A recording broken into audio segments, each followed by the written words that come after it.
thank you everyone for coming along. I'm going to do this without PowerPoint. I've got a script here I'm going to read, and we'll be really interested in your questions and observations when we come to the end of it. So, the internet gaze. Rose Tyler recounted her epic moment. She said, "I looked into the TARDIS and the TARDIS looked into me," to which her doctor replied, "You looked into the time vortex, Rose. Nobody is supposed to see that." To gaze and to have our gaze returned is a risky business in any reality. In Raiders of the Lost Ark, the Nazis found the Lost Ark of the Covenant, and two of them opened it, finding what just looks at first like sand. Moments after, ghosts emerge and encircle the Nazi group. As bolts of lightning impale the soldiers, Indiana Jones shouts to his similarly bound colleague Marion Ravenwood, "Don't look," says Indy. The dead Nazi remains are swept up and consumed by the Ark. Friedrich Nietzsche warned us, "Beware that when fighting monsters, you yourself do not become a monster. When you gaze long into the abyss gazes also into you," said Nietzsche. Our gazing into the internet and the internet's gaze at us is a complex, ambiguous set of practices and experiences. And I want to explain that ambiguity, the dangers of gazing into and being gazed at by the internet, and the profound positive possibilities of that mutual gaze. This lecture will not be a Jeremiad of only bitter laments about the state of the internet and prophecies of the unremitting downfall of society. Neither will you be getting a panegyric in which I laud the potential of the internet for good and advancing human flourishing. Rather, I hope to demonstrate that the internet gaze is good and bad, often at the very same time. Now, as tempting for me as it might be, I'm not going to deal further with the TARDIS or Indiana Jones or even Nietzsche. Instead, I invite you to come with me on an exploration of contemporary understandings of the internet, how our data is processed and used to shape us, its users. Using some biblical materials and theological insights, I want to give you some tools for evaluating your own use of the internet more critically, to gaze but not be consumed. So, what is happening? Now, you may remember some of the early versions of the internet, such as AOL. Its origins lie in Steve Case's construction somewhere around 1984 of an online bulletin board for owners of Commodore 64 home computers.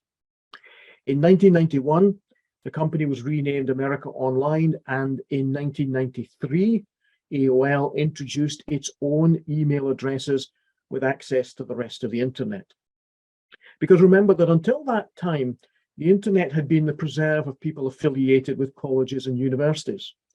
And the more detailed history of the internet in terms of military research and communications needn't interest us here this evening. CompuServe, which was how I first entered the digital world, and before your email address could connect beyond other than CompuServe users. By partnering with various print publishers, CompuServe offered online versions of a few newspapers and magazines. This was not on the World Wide Web, but solely within the CompuServe ecosystem. It was internet, but not in the sense we now know it. I remember great excitement in April 1995 when CompuServe gave us access to the World Wide Web via the Spry Mosaic browser. And I got a 14,400 bits per second dial-up modem instead of the 9,600 version I'd started out with. The point is here that this was interactive in only the most limited of senses. You could post comments to a bulletin board and exchange emails, but you read information that you requested, by then in some form of a rudimentary web page. You gazed a lot often out of the window waiting for a page to download, but it was to all intents and purposes in one direction. The internet was not yet gazing at you and I, the users. It wasn't until Web 2.0 arrived that we became co-creators in interactive and collaborative online spaces that we now know as social media. We don't here need to resolve the debate around quite how revolutionary was Web 2.0 compared with Web 1.0, but all we need to recall is that Web 2.0 brought us social networking sites, wikis, video sharing sites such as YouTube, and image sharing sites such as Flickr.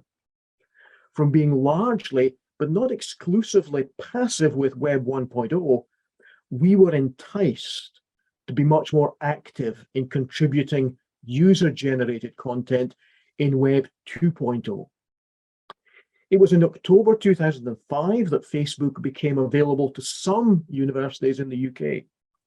It was in late September 2006 that it was made available to anyone over the age of 13 years with a valid email address. As you will remember, like me, there was life before Facebook, and we did have friends we wrote to before autumn 2006. Similarly, before the first YouTube video, which happened to be called Me at the Zoo, was uploaded on the 23rd of April 2005, we had been sharing photos. We'd sometimes shared cinefilm, maybe Betamax or VHS recordings. We were boring others with our holiday videos and photos long before 2005. Perhaps the earliest figurative cave paintings, dated now to 43,000 years ago and found in Sulawesi, were met by yawns of tedium from their first viewers, hearing about someone's summer holiday pig hunting trip. Be that as it may, since around 2010, we've been emerging into Web 3.0, or it's otherwise called the semantic web. In this development, the aim is to render the information on the internet as machine readable for its meanings, not just as code. More sophisticated versions, perhaps a Web 4.0, is coming over the horizon.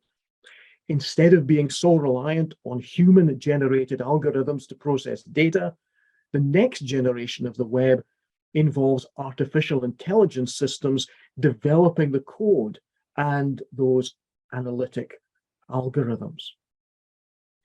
Let's come back to some examples that might be familiar to most of us. Facebook.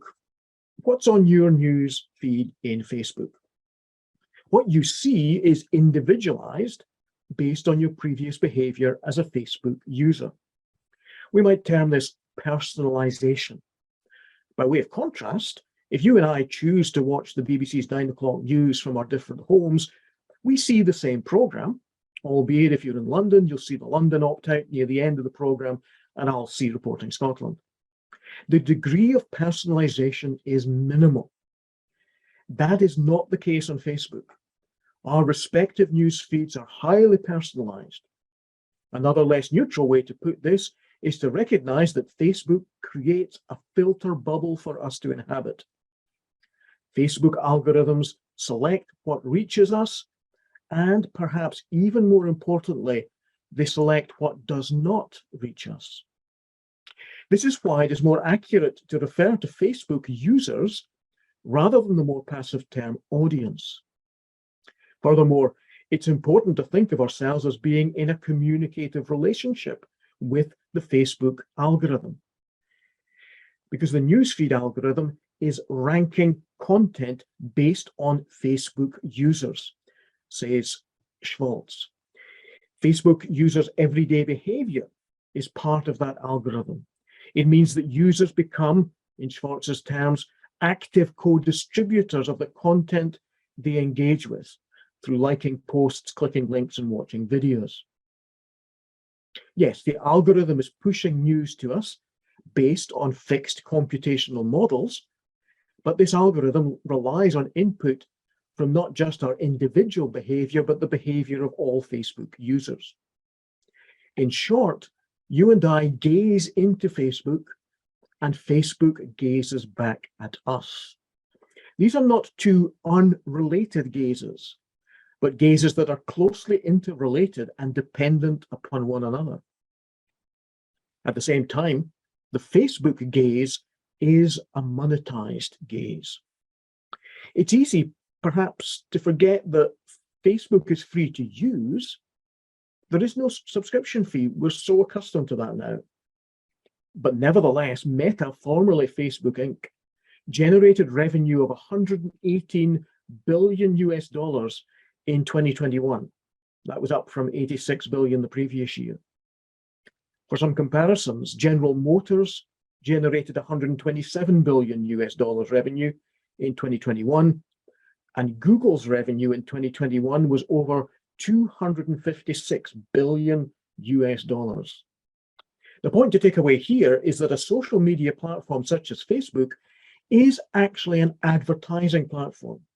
That's how its revenue stream is generated.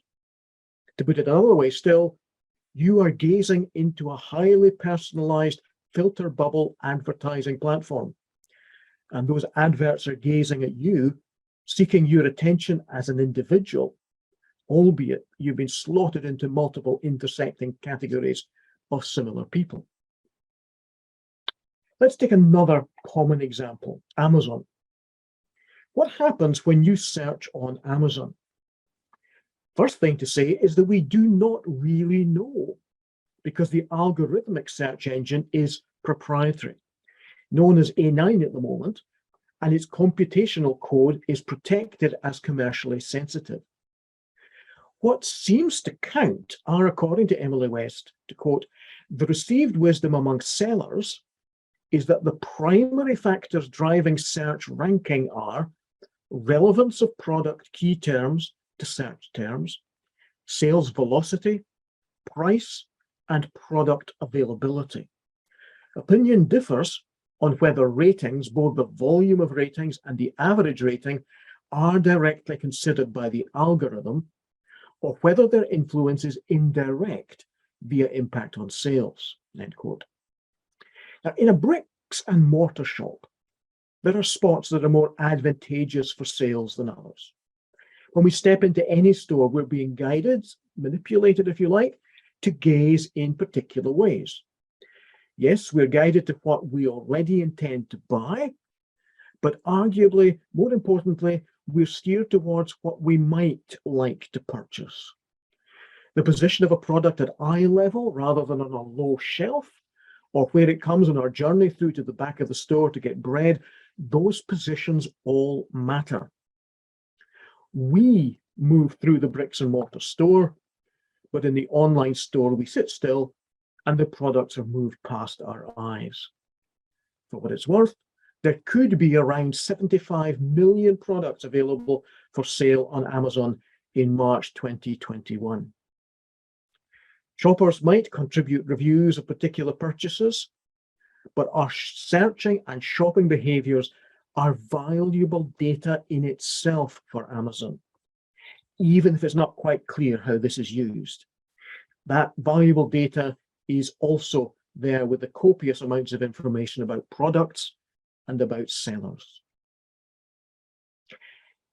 It's appropriate, I think, to talk of an ideology of convenience within Amazon, with which most of us readily collude to some extent or another.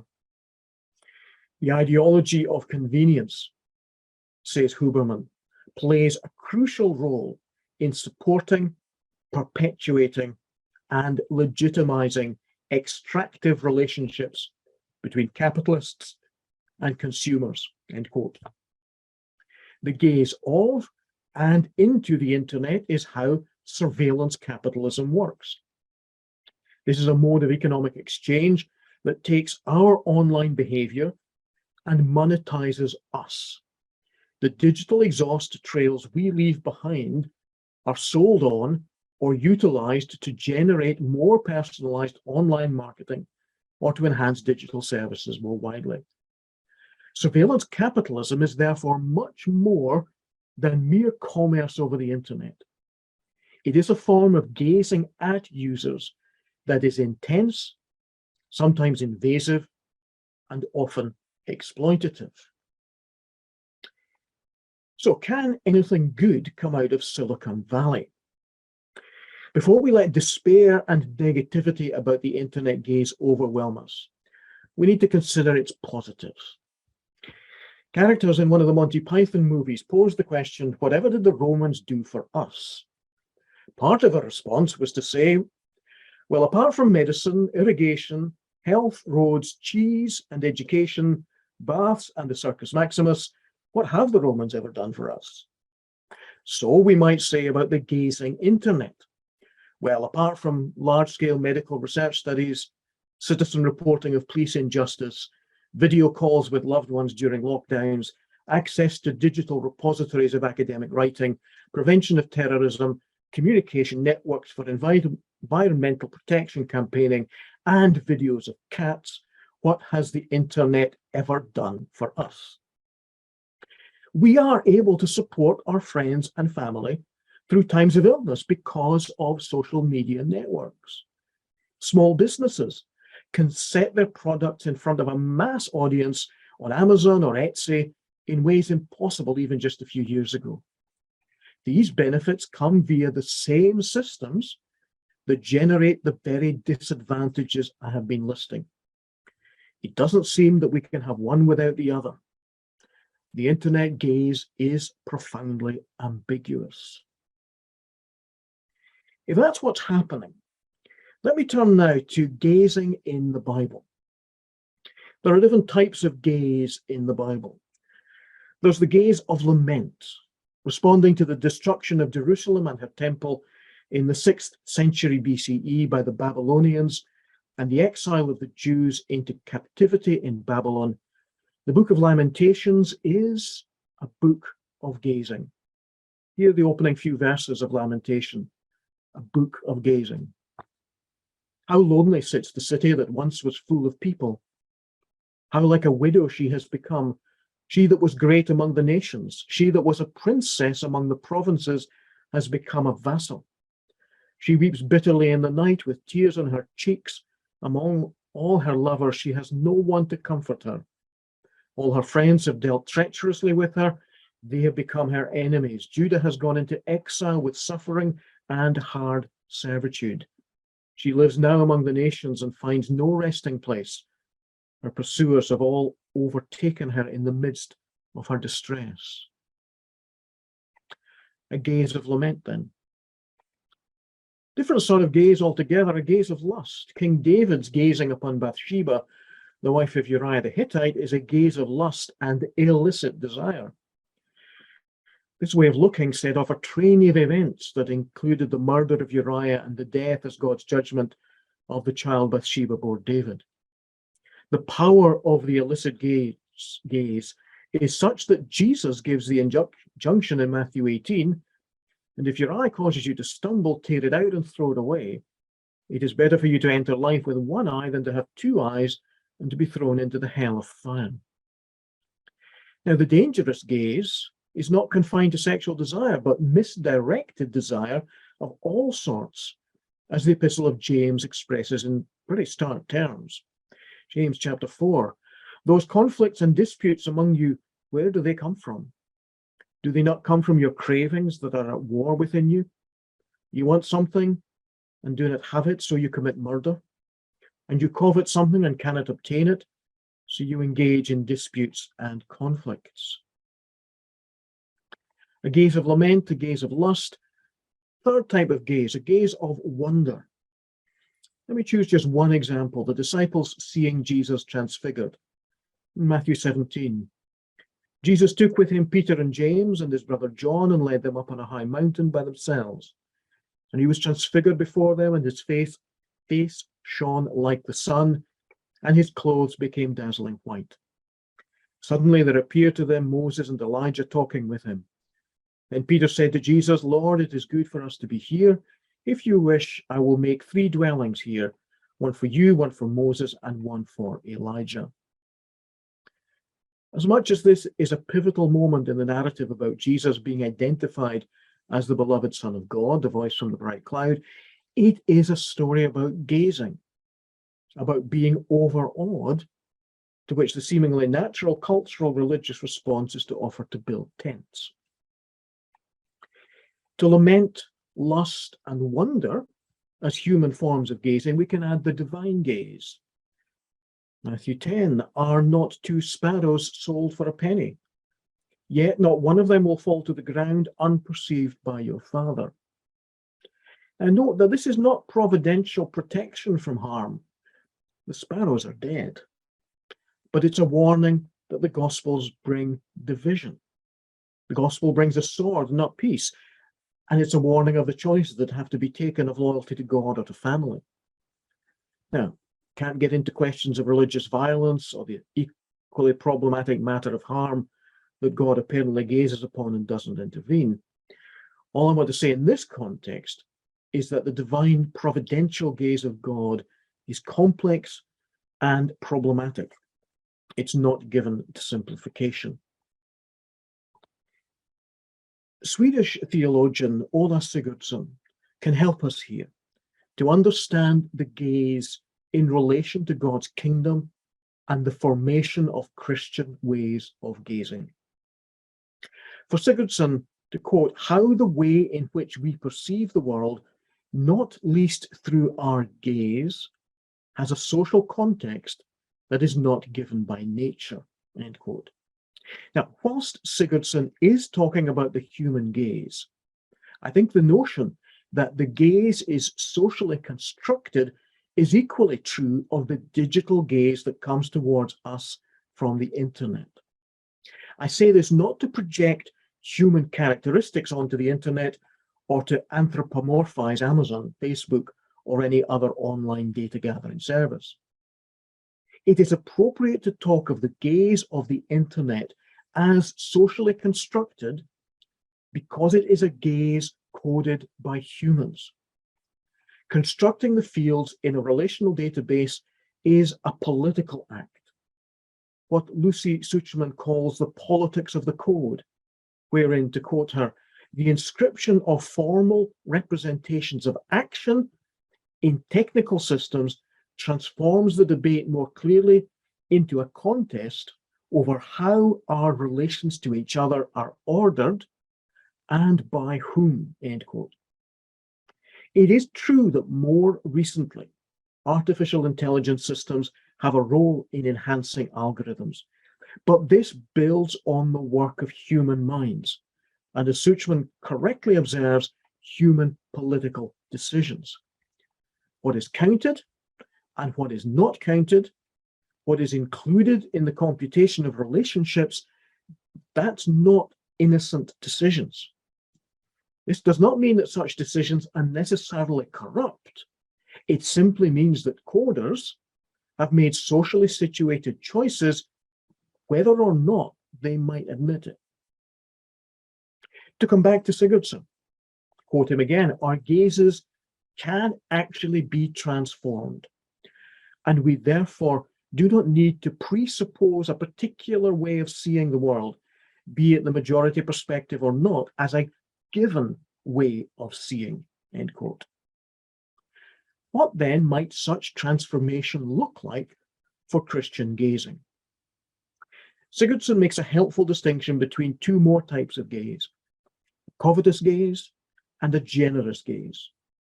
A generous gaze is, for Sigurdsson to quote him, a gaze that characterizes a disciple of Jesus. It's not a gaze that controls, not a gaze that attempts to master and own its object, but a generous gaze, end quote. Sigurdsson points to the gaze of Jesus' disciples, who in the biblical narratives are given the grace to understand Jesus' parables, to understand his teaching and thus the significance of his miracles. They sometimes gaze upon miracles of restored sight that Sigurdsson says portend the coming kingdom of God, but this kingdom of God becomes present in Jesus himself. Sigurdsson proposes that to see Jesus with a particular gaze was to behold salvation. And now the crucial point. To see other people using that sort of gaze, that's Sigurdsson's theological claim, that, in his words, the gaze becomes an expression for the person's relationality toward other people as well as towards God. End quote. Sigurdsson is convinced that although there is much that is metaphorical about sight in the New Testament, such as spiritual sight, this is never separated from seeing in a literal sense. However, it is not seeing per se that is paramount. Rather, it is how one sees, with a covetous, controlling gaze, or with a generous, hospitable gaze. It's how one sees that matters. Christians therefore seek to be formed or taught to gaze in a Christian way. Crucially, but not at the expense of actual gazing. But as Sigurdsson says, the gaze of faith is characterized by the fact that it sees more than what reveals itself to the eye. In other words, that it beholds the invisible in the visible. End quote. That may all be well and good, but how is a Christian gaze shaped? I want to continue following Sigurdsson here when he states that through the liturgy, the believer experiences the world as God's world. There's no need to make a rigid distinction between the language, symbols, and practices of private devotions and public worship. For our purposes here, we can treat those under the single heading of liturgy. Now, I'm aware that some Christian traditions are more comfortable than others about the term liturgy. Again, we need make no contrast between services of public worship that feature extempore prayers and have more spontaneity than those that draw on the resources of a settled, long-developed form of words. True, common speech often uses liturgical to refer to the latter, and even more specifically, to the more formal service of the Roman Catholic, Orthodox, or Anglo-Catholic traditions. Vestments, processions, incense, kneeling, and genuflecting, these are liturgical practices that are woven with spoken prayers, readings, and sermons. But the term liturgical practices equally applies to the smart casual clothing of worship leaders, smoke machines, hand-raising, and extempore prayers and preaching. Extending liturgy as a broad category is crucial for appreciating Sigurdsson's point. He says, through the liturgy, the believer experiences the world as God's world, end quote. The liturgy in which we participate forms how we see the world. To put this starkly, liturgy trains our gaze. However, liturgy is not the only way in which our gaze is shaped. Our gaze is shaped by our wider social context, our family and educational upbringing, our experiences of privilege and marginalization, and the focus of our considerations this evening, by the internet gazing back at us, categorizing us, personalizing what we see, and the services available to us. Let me select one component of liturgy to illustrate where, with Sigurdsson, I'm going in my argument. The Lord's Supper, Communion, Eucharist, Mass, whatever your tradition calls it, is a powerful shaping of a Christian's gaze. In one way or another, depending on our respective theological outlooks, we gaze upon symbols of sacrifice, of self-giving love, of invitation to new life. The symbols include the table, bread and wine, a cross, our own reaching out for and being handed the bread and wine, and other bodily actions that might include kneeling, crossing ourselves, standing next to others at the altar, or sitting beside others in our pew. Yes, the words of institution and prayers of consecration are what we hear, but shaping our gaze just as much, perhaps even more so than words, are the symbolic objects and symbolic actions which we observe in the twin sense of seeing and participating in. We are gazing at the Eucharist and are gazed back by the Eucharist. We see and we are seen. This is not only an interior experience of devotion, but observing the Eucharistic feast in that twin sense of observing. That observing is embodied, it's external, and it's communal. Now, let's not be naive. Gazing into and being gazed upon by the Eucharist is not the same sort of gazing of Rose Tyler into the TARDIS, nor of the Nazi agents peering into the Ark of the Covenant in Raiders of the Lost Ark. Rather, the analogy is perhaps closer to that of Nietzsche's gaze into the abyss. But it is a gaze into the abyss of love. What do we see? How do we then see differently? Let me consider what we see first, and by way of 3 biblical texts. If you'd like a formal subheading, then here's a constructive theology of the internet gaze. In Luke 24, we read that after the news about the empty tomb, 2 disciples are walking to Emmaus. It's about 7 miles from Jerusalem, and they're talking about what has recently happened. In Luke 24:15, while they were talking and discussing, Jesus himself came near and went with them, but their eyes were kept from recognizing him. And he said to them, "What are you discussing with each other while you walk along?" They stood still, looking sad. The stranger, unbeknownst to them as Jesus, explains the significance of those recent events. And the story continues. Verse 28, as they came near the village to which they were going, he walked ahead as if he were going on. But they urged him strongly, saying, "Stay with us, because it is almost evening, and the day is now nearly over." So he went in to stay with them. When he was at the table with them, he took bread, blessed, and broke it, and gave it to them. Then their eyes were opened, and they recognized him, and he vanished from their sight. Jesus is revealed to them. We might say their gaze is renewed in the breaking of bread, reasonably taken as an analogy to the Lord's Supper. It is possible to talk, therefore, of not only seeing in the Eucharist, in the breaking of bread, but seeing through the Eucharist. Seeing through, not in the sense of seeing through a fraudster or disingenuous flattery, but seeing through in the sense of seeing beyond.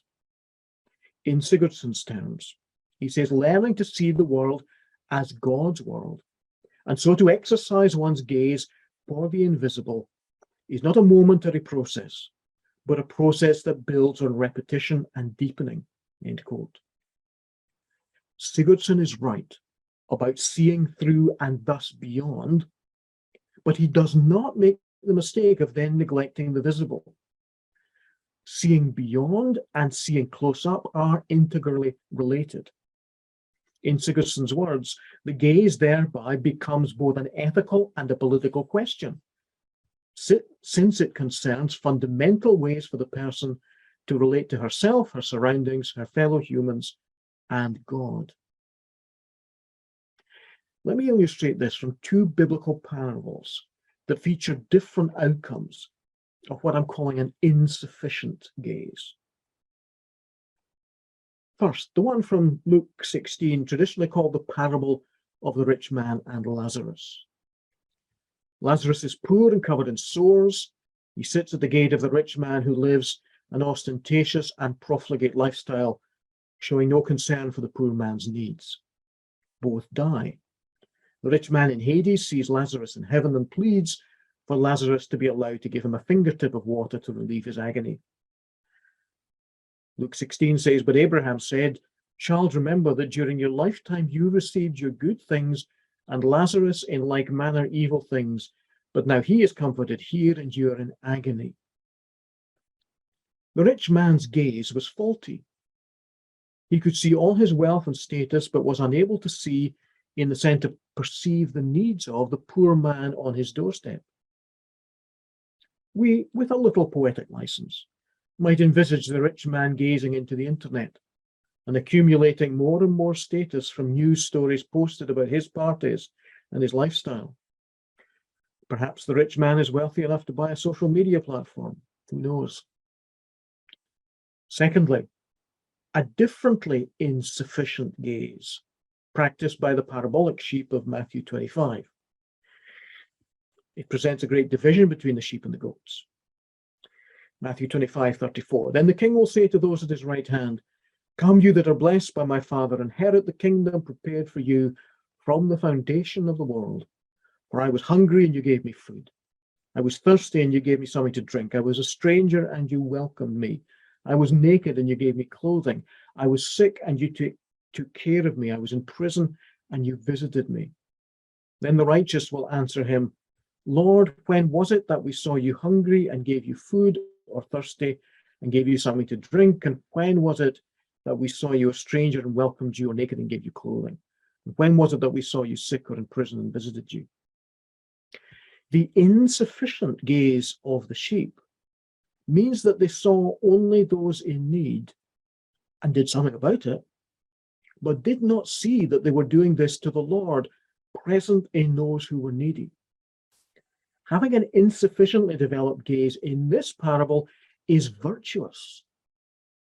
There is no sense that the righteous are helping those in need because the righteous realize that it is the Lord.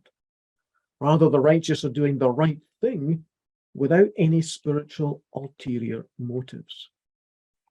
So, a Christian gaze, shaped by the liturgy, sees the world as God's world and in a very particular way.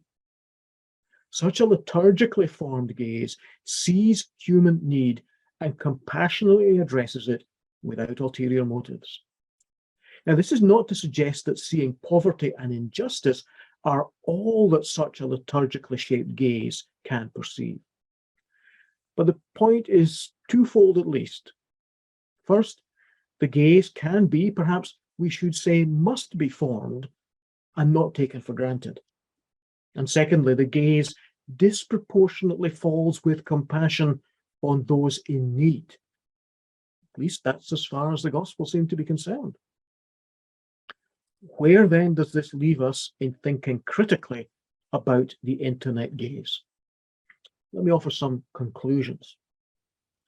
If we go back to the internet gaze, we find different types of gazing. There is the gaze of our peers and the gaze that we practice as peers. People perform on the internet to entertain their friends, that broad Facebook category that on other platforms might be called followers. Yeah, I'm not here advocating a new Puritanism that scowls at people having fun on Facebook or any other other media platform. I'm not scowling at lightening others' mood, and I'm not even saying there isn't a space for silliness. As much as it could be fascinating to explore a Christian ethics of fun, that's a bit intense for this time of the evening. It's always worth remembering that social mores around what is defined as fun, or contrary to that, what might be defined as coarse speech, that those social mores are historically and socially conditioned.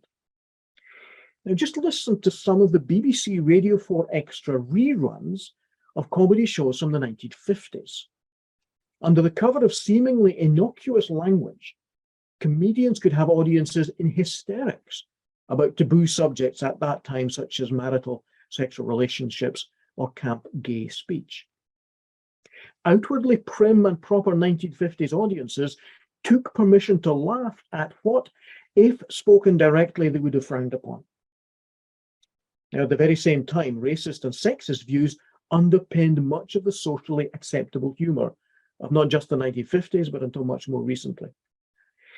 My point is to invite us to consider how we are being shaped by those who entertain us today. Yes, those who are professionals, but those who are shaping us on social media, how we are being shaped by the entertaining conducted by our peers. If we are one of those who entertain others on social media, then how might we be shaping those who gaze at us on the internet? If we draw on the principle of a gaze that looks out first and foremost for those in need, a Christian gaze into social media entertainment might balk at poking fun down the ladder of social status and power, those who have little power to speak back. Such a Christian gaze might have much less reticence about puncturing the powerful, those further up the ladder. Indeed, Jesus' mother Mary might well lend her support to that perspective.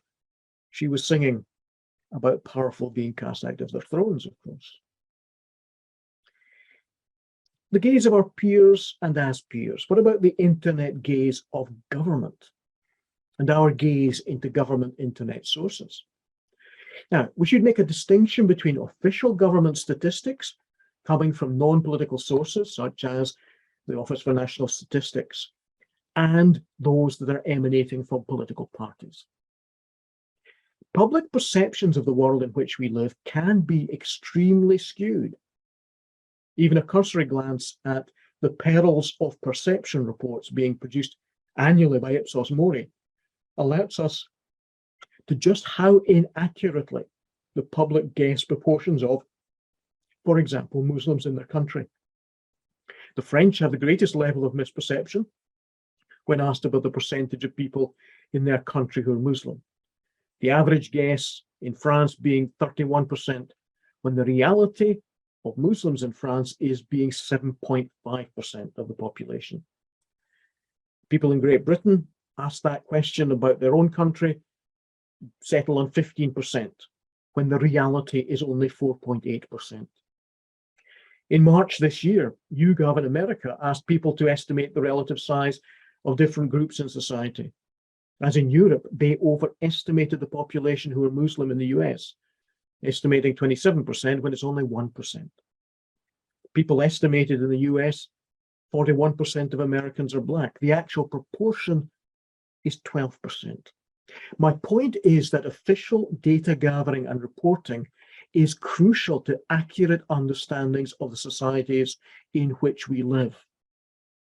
This is not only the case for distribution of public services and political representation, but as a counter to political narratives that pander to fear of those deemed to be the other and in some way a threat. Christians, just like everyone else, need reality checks when gazing into the internet abyss of political partisanship that stokes othering. Othering is that process by which we treat those who might be different in some way, how we perceive them solely in terms of a single characteristic that we find disturbing. The other is seen as fundamentally different or alien. Just as we can other, we can be othered. And unless we resist, we can find ourselves taking on board the othering directed upon us. We come to believe that we're alien in some way. A covetous gaze, to use Sigurdsson's terminology, perceives with a desire to control other people and readily adopts the framing through fear and erroneous beliefs about proportions of minorities in society. A generous gaze into the government internet, one shaped by Christian liturgy, appreciates independent data gathering as a means for identifying where injustice and marginalization might be taking place, or at the very least, where further investigations into possible injustice would be required. A gospel-shaped gaze would avoid the mistake of the rich man who overlooks the poor man at his gate. Alongside peer gazing and government gazing and being gazed at, we have to deal on a daily basis with the gaze of corporations and our gaze to those commercial windows on the internet. What might a Eucharistically shaped gaze into the world of online shopping be? Sigurdsson is convincing in his claim that our gaze is always being shaped. And so just as the Eucharistic liturgy might shape our gaze, so is the consumptive liturgy of online commerce attempting to shape our gaze. Remember that this form of consumerism is not merely to present us with multiple versions of what we desire, pushing us towards one producer's goods rather than others. Consumerism is much more insidious because it seeks to shape what we desire. How many times have you been scrolling through the internet and paused at an online store, searching for one item, and then realizing that you really needed something else as well? And needed is a tricky concept here, because this is not about remembering to stock your cupboard with self-raising as well as plain flour. It is in the essence of advertising that you come to believe that you desire, and perhaps you do now actually desire something that you can purchase. I'm not going to propose that frugality and minimalism is necessarily the only authentic Christian response to advertising and the consumerist gaze into and from the internet. One might argue from the parable of the sheep and the goats let alone from the parable about the rich man and Lazarus, that a Christian gaze so prioritizes attending to the needs of those who are poor that personal luxuries are to be repudiated. But Jesus' miracle at the wedding at Cana might suggest that celebration beyond the bare essentials of food and drink has a place in the kingdom of God here and now. At the very least, a Christian gaze into online commerce will have to wrestle with the tension between frugality for the sake of meeting the needs of those who are poor and an element of celebration. Here too, a Eucharistic liturgical shaping might be helpful. The more formal, what some term high liturgies of some Roman and Anglo-Catholic liturgies offer a model of just such attention. Ornate architecture and furnishings, including works of art, music, vestments and rituals, are in excess of what is strictly required for the Eucharist. Such aesthetics, it can be argued, help to lift a worshipper's gaze, such that they can see through to a different world of different values, to the colourful kingdom of God. Such an approach recognises the full embodiment of Christian worship and thus of the gaze of faith. As I say, this is in tension with frugality and poverty for the sake of meeting the material needs of those who are poor. My point is simply that the tension is not easily resolved, the tension between extravagant beauty and austere minimalism. If we bring this back to the internet gaze, then a Eucharistically shaped gaze into online commerce is a gaze that keeps wrestling with that tension. Part of that wrestling involves continually remembering that our desires are being shaped by corporations such as Amazon. Given the algorithms behind their search engines, the highly personalized results returned to us are based on our being sorted and categorized according to the data we surrender about our preferences and less consciously through our online behavior. According to Jesus, God might indeed know every hair on your head, but Amazon knows too and says, here's a hat you'd like. Here's a hair product just right for you. If God knows you better than you know yourself, it may be that Jeff Bezos is not too far behind with Amazon's knowledge of you, your needs, and your desires. To end, Rose Tyler gazed into the TARDIS, and the TARDIS gazed into Rose, with devastating consequences for both Rose and her doctor. The Nazis peered into the Ark, and the contents of the Ark consumed them in fire and lightning. Staring into the abyss, as Nietzsche warned, means the abyss stares back and transforms the gazer into a monster. To gaze into the abyss of God's love is transformative and to a very different end. A gaze into and beyond the Eucharist sees through to another way of being in God's world. It is a gaze that first and foremost perceives those who are in need of clothing, food, drink, of companionship. It can be a gaze that displaces the powerful, that destabilizes misperceptions of the other, and that resists being shaped by global corporations. Vigilance is crucial, for the internet gaze neither sleeps nor slumbers. Thank you.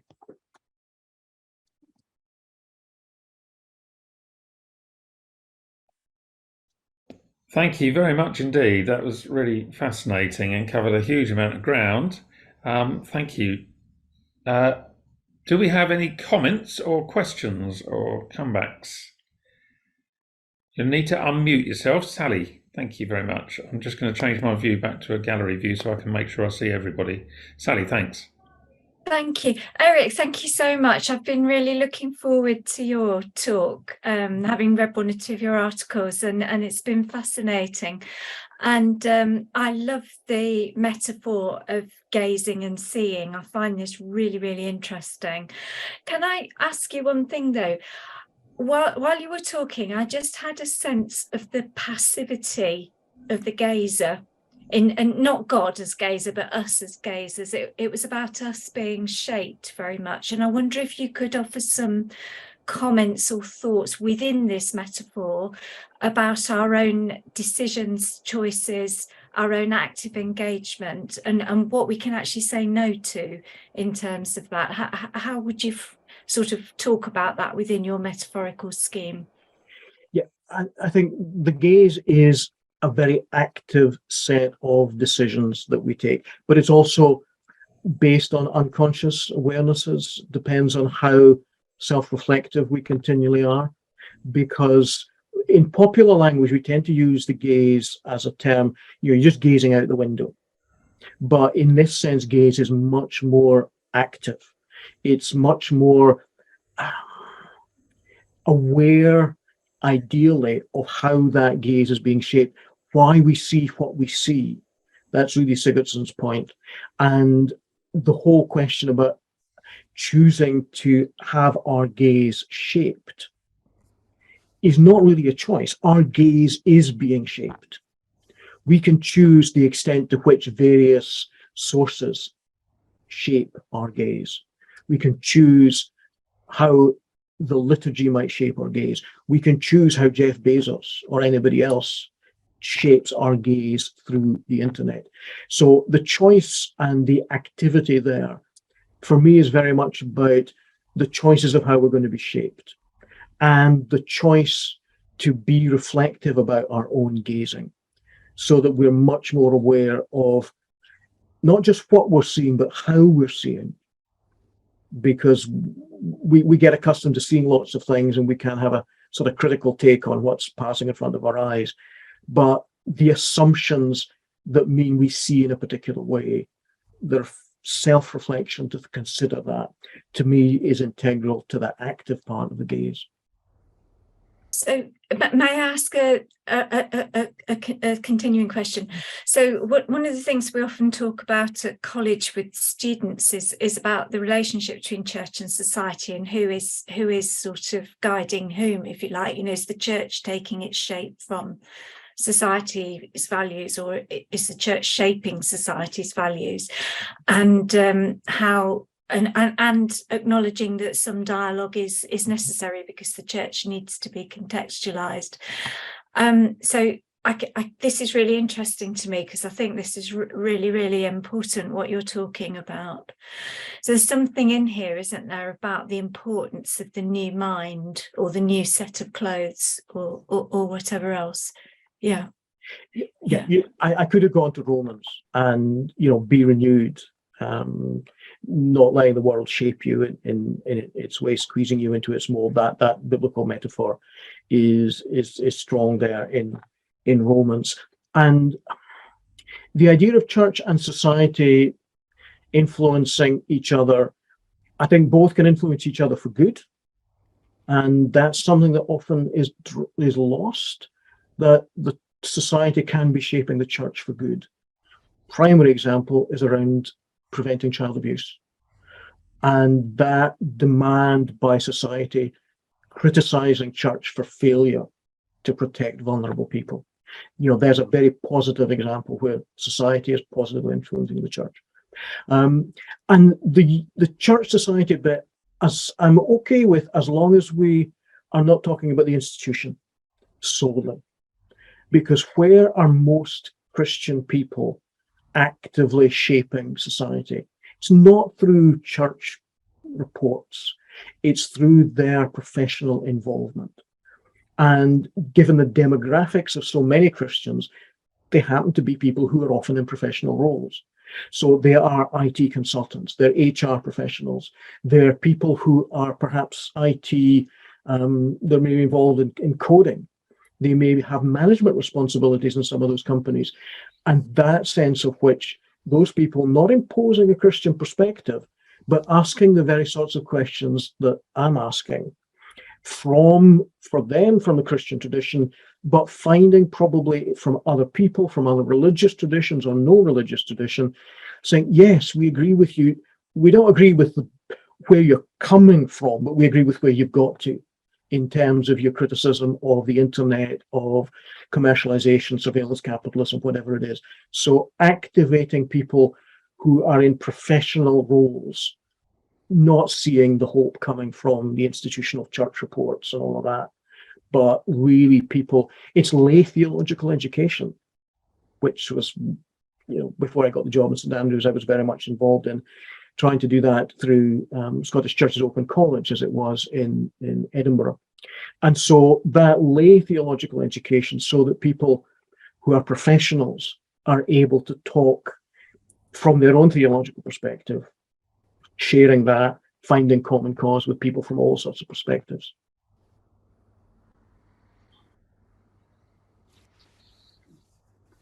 Thank you very much. Anybody else? Any other questions? Thank you, Joanne. I think one of the things that really strikes me about social media and the use of various forums for interacting is that they can be extremely bruising places, because along with the people who are there to share with like-minded people, there are the people who go out to deliberately wreck that kind of interaction and undermine all the positives that those interactions can bring. And I find that quite shocking, especially in the context of a church-related group. You do not expect to be quite aggressively abused within that context, but you do. And there are people who wouldn't dare stand up in a church on a Sunday morning and attack someone, but they'll go onto Facebook and do exactly that. And they don't even do it particularly under a pseudonym, but they do it in what they see as a space that is free to do as they want. And it's unregulated, except by some moderators who, and I have moderated an internet forum, are very happy for other people's posts to be moderated, but when it comes to having their posts moderated, then launch into yet another attack. So I think it's really hard to go into an online community and have the security and the safe space that you find in a physical community, because there's things people say and they wouldn't dare say it to your face in a group of other people. They just wouldn't do it. I would hope that they wouldn't do it in a group of people face to face, but sometimes they will. It's the way in which social media creates an environment where you have a reinforcing and legitimizing of that sort of behavior. If there's one person in a large group of people is being obnoxious, the social pressure is incredible, and that's why it doesn't tend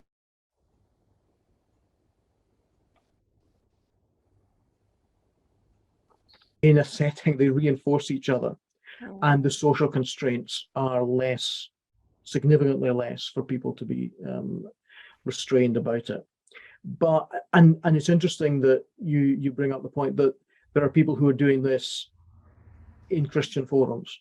There are Christians who are involved in this abuse of other people and trolls, Christian trolls. Now, some of those may or may not be Christians, but I think we've been around the block often enough to realize that, being Christian doesn't make someone a virtuous person overnight or even by the end of their days. So this is the reality of the new forms of social interaction. It's why so many people are fleeing Twitter and going to federated systems like Mastodon and others, even just in the past couple of weeks, since the number of moderators for Twitter, so many of them were sacked by Jeff Bezos, and claims that would be free for all and incredible rise in hate speech and things on Twitter. Many people are leaving for other more highly moderated or more intentional social media platforms. And I think this is what we're going to see. We're going to see changes in the ecosystem of these types of platforms. as people who want serious discussion move on to some other platform when it gets taken over. It's just like the school playground. If you remember, there were parts of the school playground maybe that you didn't dare go to because they were controlled by that gang. So you found another bit. But then the next year after, that gang may have moved on to high school and that bit of the playground was back to everybody's use again. So that sort of playground type thing, but often with really serious consequences. That's happening out there in social media. And you know, when you hear about people, especially during COVID lockdown, and the online world was the only medium they had to communicate with other human beings because they were physically barred from meeting other people. And to have bruising in that context, it's done immense damage to people's mental health. Yeah. Our potential for damaging one another is immense. I mean, when churches closed, I set up a WhatsApp group, and as a church community, we made the effort to gather online. And what was really impressive within that was that people behaved to each other online in the same spirit as they would have done had they been sitting side by side around the coffee table at church. I think one of the big differences when people are relating on social media who have already met each other face to face. Yeah. That's very different than people who only know each other through the online medium. Sometimes those online only relationships are great, but it's far harder to do that if it's to be the troll and to be the abuser online, where you already sat next to them in church. Not say it's impossible, but it's far harder for someone to take that approach. I just think those people who are trolls, who are out to undermine other people, they've had an absolute field day over the last 2 years, 2.5 years, and there's people who still haven't come back into mainstream society because for whatever reason they still feel vulnerable, and that online space is still a very dangerous place for them. Yes, and it's what was not envisaged at the start of the internet. You know, it took us on a little bit of a history tour when it was Web 1.0. Pretty much impossible for anyone to do that sort of behavior. But with Web 2.0 and all the interactivity, along comes the opportunity for obnoxious behavior. Thank you. Rod, I think you had a question, did you? Yes, thank you. I wanted to thank you for a wonderful lecture. It was absolutely fantastic. And I did appreciate that historical introduction, which just shows how recent all these innovations are and why it's no wonder that we're struggling to keep up with the issues that are raised. But one of the most important points I think you made was about this issue of the filter bubble that's created by platforms like Facebook with its personalized content. And it's very difficult to see how we can escape that. It's, using your analogy, it's like having a tunnel vision really for what's going on, and it's hard to see how we could go beyond that. I think if we're intentional about casting our gaze more widely, the filter bubble is very powerful. And part of the difficulty is that it seems that more and more people are getting their news from social media. And so that has a reinforcing effect. If your only source of news is Twitter and the people that you follow on Twitter, that is going to give you a very skewed view of the world. It's not the sole reason, but it probably contributes to some of those wide misperceptions of society. But it's equally true if you only read some of the red top tabloid press. If you only view certain cable TV news channels, who I won't give the publicity to by naming them, but you can guess, it's about getting a range of voices, and stick with the metaphor of gazing, to gaze in many different places for our news, and to be encouraging that, and to be encouraging young people, if we have educational opportunities with them, to help them think critically about media. That's why media studies at school, at university, wherever, becomes ever more vital, because it's about young people being given the tools to think critically about the sources of information that they're choosing to open themselves to, and to have that diversity. If you can stomach reading other newspapers, other news sources, and being aware that you're getting spun a line, but yet knowing that there are independent sources out there, more independent newspapers, journalists like those working with Byline Times, their work is funded by individual donors, users, subscribers, rather than oligarchs or billionaires. So finding those routes of additional information, again, not relying on those alone, but choosing to have a wider perspective. I was, is it okay to speak, Alan? Yes, please, John, thank you.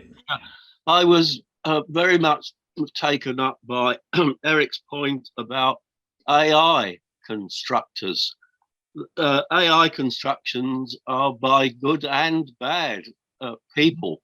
And it took me back to a CARE organized conference a few years back on AI and robotics. And I wanted to ask the question, how are you building mercy and grace into robots which are coming our way? And I couldn't get any good answers. And more recently, and I've had to struggle with this area, I came across a bit of a life review of dear old Billy Graham, and particularly when he had his early life struggles with his evangelism, and he was in close contact with Templeton, who later became and died an atheist, I believe. That when Billy sort of accepted that he should be unquestioning about what I will call Bible ideology, well, the story is well known. That's where he found his success. And I've found that difficult myself. I've always wanted to grumble about God, about why you did these things. You know, you knew it would go wrong. And yet I hang on to the fact that he loves me and he's looked after me. But it strikes hard that it was the great success was that when Billy took God at his word and he held up and upheld the Bible. And so anyway, thank you, Eric, for pulling the two bits together. Thank you very much, and thank you for hearing me. You're very welcome. I wonder if there could be an AI evangelistic preacher, and what that would look like, and whether people being convicted of sin and turning to Christ would be considered anyway genuine if the preacher had been artificial intelligence. And it's a little thing. It's a sort of essay question that I would pose undergrads, and just to see where their thinking has got to on it, because I think it raises lots of issues. It's part of I use the term artificial intelligence because it's part of the lexicon, but I'm not sure that intelligence is really the right term here. It's artificial something, but intelligence is not something that can be abstracted from embodiment.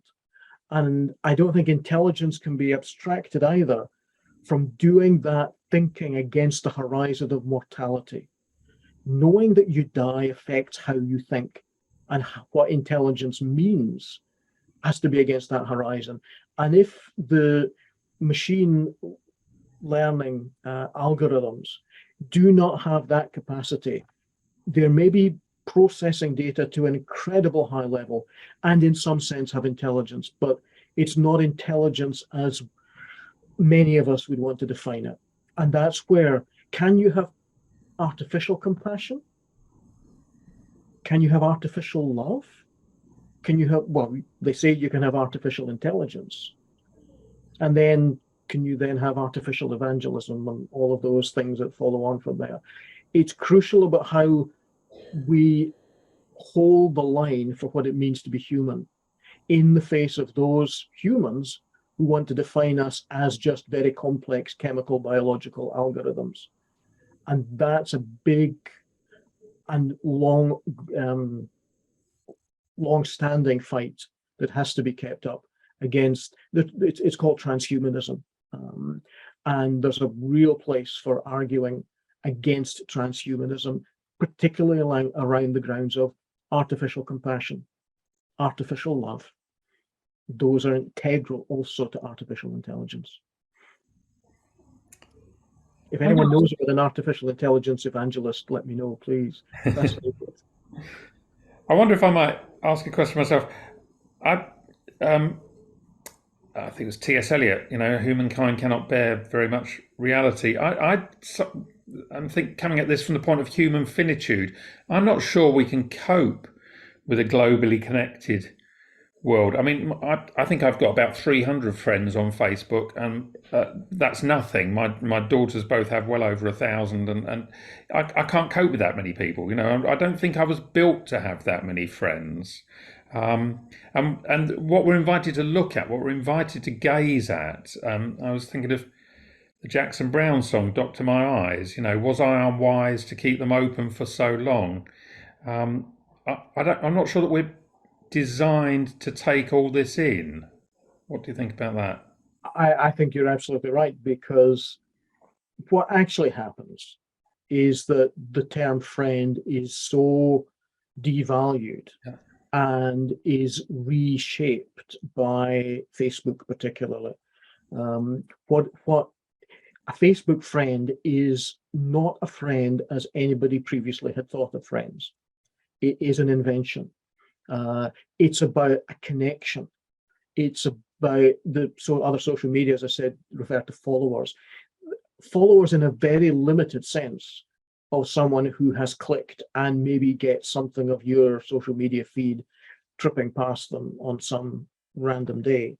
So we have to be, I think, quite careful about how our definitions of friendship, of connection, of relationship are being redefined by these very advertising platforms that seek to make money out of our connections. It would have been in the past considered pretty bad form to make money out of your friends. But that's what we're doing. We're colluding with a system that makes money out of our friends, in inverted commas, out of our connections. Thank you. Anyone else? Sally, thank you. I think Rod has his hand up. Oh, I'm sorry. Yeah, go to Rod first. I've asked. I missed that. Rod, please. Thank you.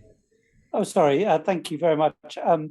I just wanted to say, as a Baptist minister, one of the really practical issues that this raises for me is to do with the fact that our church uses Facebook Live to transmit our services, like many others, I suspect.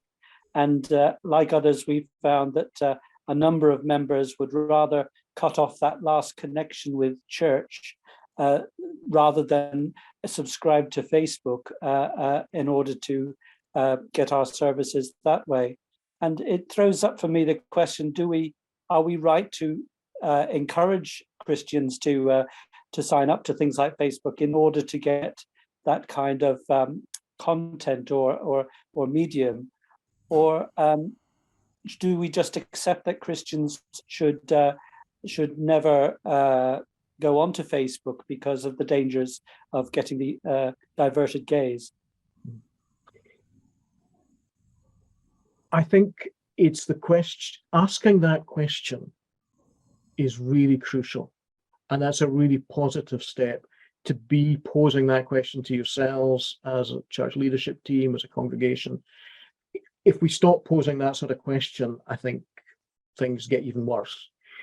Now, you'll have sensed through the lecture that I'll talk about tensions without resolving them, and saying that actually living with a tension is part of the process. Because do we go to sort of a neo-Luddite form of Christianity along with a neo-Puritanism and vows of poverty for everybody? No, I don't think so. But how we live with attention in not being luxurious, and the tension is then one, as you're describing, between, do we make being a member of Facebook necessary in order to effectively be a member of this worshipping community? That's maybe there are alternative ways of disseminating the church services. Maybe, if people are able to move around, to go to somebody's house who's willing to have a Facebook account, and they can sit as a little group and watch it on someone's TV, rather than having to have their own personal Facebook. So, someone else has the dirty hands, and there are no perfect solutions. All media are in some way now monetized. If you're going to use anything on the internet, you're leaving a digital trail that is monetized. You're part of surveillance capitalism. But let's be honest about it. Churches are involved in capitalism in lots of different ways without many compunctions. So is this worse? It may be not that worse if they're continually thinking about how we're being shaped. If we forget that we're being shaped, I think that's the route to disaster. But continually asking that question is crucial. Yes, I guess it just means we have to do a better job of raising the awareness in our on our members. Yeah. Bob says, why do we need Facebook? Can we not use Zoom? I think, yes, it is slightly more interactive, isn't it, Bob? Do you want to follow up with that, Bob?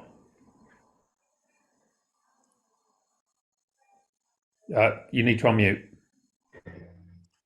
Yeah, I was just puzzled by you were saying that they had to go on Facebook to see church service. I mean, Joe, while we were in lockdown, we had services put out on YouTube, and we had prayer meetings on Zoom, but you didn't need to sign up to Facebook to get either of those. I mean, did you? I only have a Facebook account that I created purely because I needed it to access a discussion group, but I don't know when I last actually bothered to go on it. I hated Facebook because it kept asking me what I thought were intrusive questions, which I refused to answer. It's how some people feel about evangelism when the evangelist comes to the door or stops them in the street. We're getting a taste of the medicine maybe that others have had.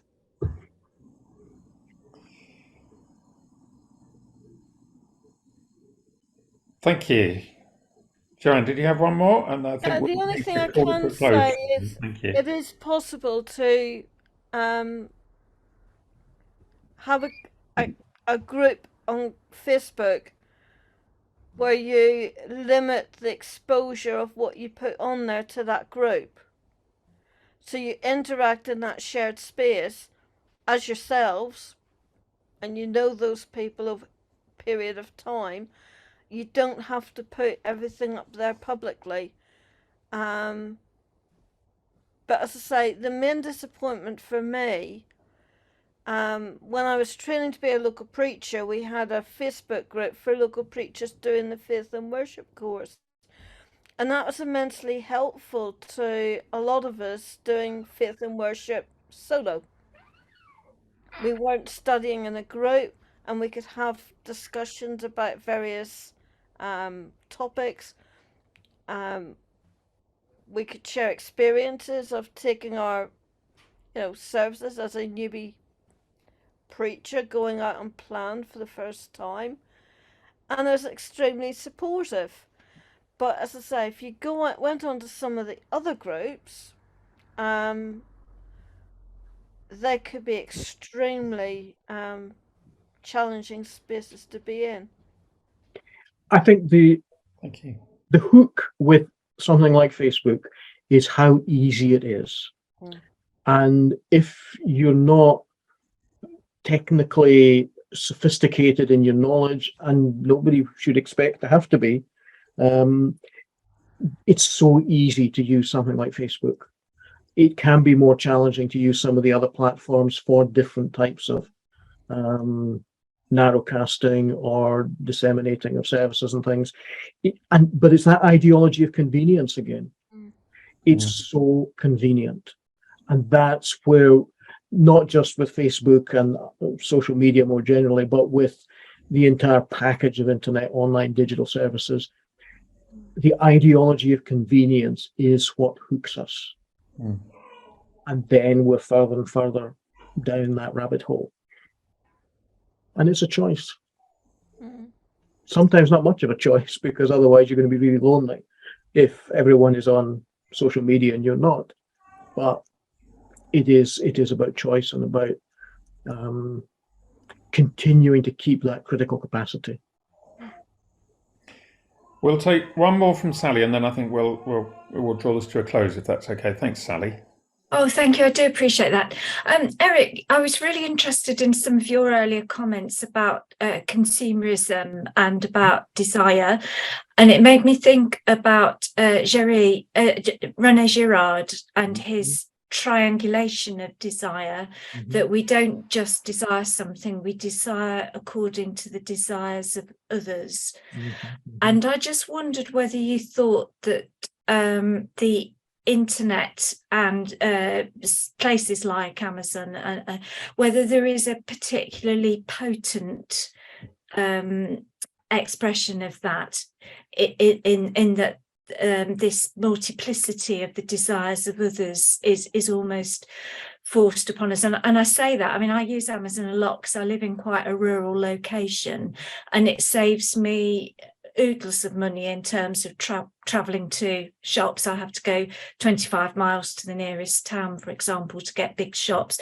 So there are many advantages to it. So I'm not sort of trying to portray it just as a bad thing, but I do wonder, when you were talking about you go into a shop and you move towards the things that are particularly placed, but on the internet that it's like the generation games conveyor belt, isn't it? It all comes past your sight. I just wondered if you had any thoughts about whether that's particularly potent. I think it's potent because it's potent in advertising, whether that's online advertising or old style billboards or whatever it was that was advertising. Because the key with advertising is to say, this is not just the product. If you use this product, you are aligning yourself with a certain lifestyle.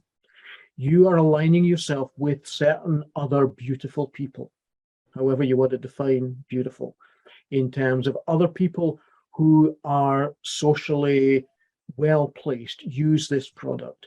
So if you use this product, you are aligning yourself with them. If it's a sort of product that is then you can display, particularly it's about clothing fashion, it becomes very obvious. Because if you wear clothes like others, you are identifying with them. You want to be seen, but you may choose to wear clothes that differentiate you because you don't want to be seen like them. You want to be seen of higher status. So fashion is all about positioning yourself in terms of social status, in terms of disposable income, and it's actually integral to advertising that to be like others. So Girard's mimetic desire is really crucial, because this is where you're desiring what others desire, and that then it's summed up in that people who chose this item also chose this. The insinuation people like you also took this. So there's a very clear message going on there. But it's not just Amazon, it's not just the digital environment. It's how advertising works. It's how fashion works. And that really goes back to Georges Simel's 1909 paper, I think it is, where he set out the first sociological presentation about fashion as a concept and as a social practice and this status placing that we do. So yeah, it's a long-standing business. There are issues for churches, for Christian groups who participate in advertising. What sort of advertising? It may be truthful, but is it playing into that status? There's I think it's a 1970s or 1990s paper from one of the pontifical commissions about the ethics of advertising. It's a really interesting beginnings of a theological discussion about the ethics of advertising, particularly political advertising, but it applies more widely. And it's not just about being true, it's about what does it leave unsaid, what does it exaggerate, what does it imply. So the whole Christian ethics of advertising in any medium is certainly warranting study, especially now as so much Christianity is commercialized and monetized, whether it's book publishing, music, conferences, whatever it is, that it's Christianity is integrally bound up now with advertising in the marketplace. But that's another lecture. Thank you very much indeed. Well, I think we can all agree it's been a very wide-ranging discussion and a hugely interesting lecture. So thank you again, Eric, very much. We appreciate that. And I wonder, Bob, as our chairman, I wonder if I can hand over to you to wrap up and maybe close us in prayer. Father, thank you for Eric's insights that he shared with us.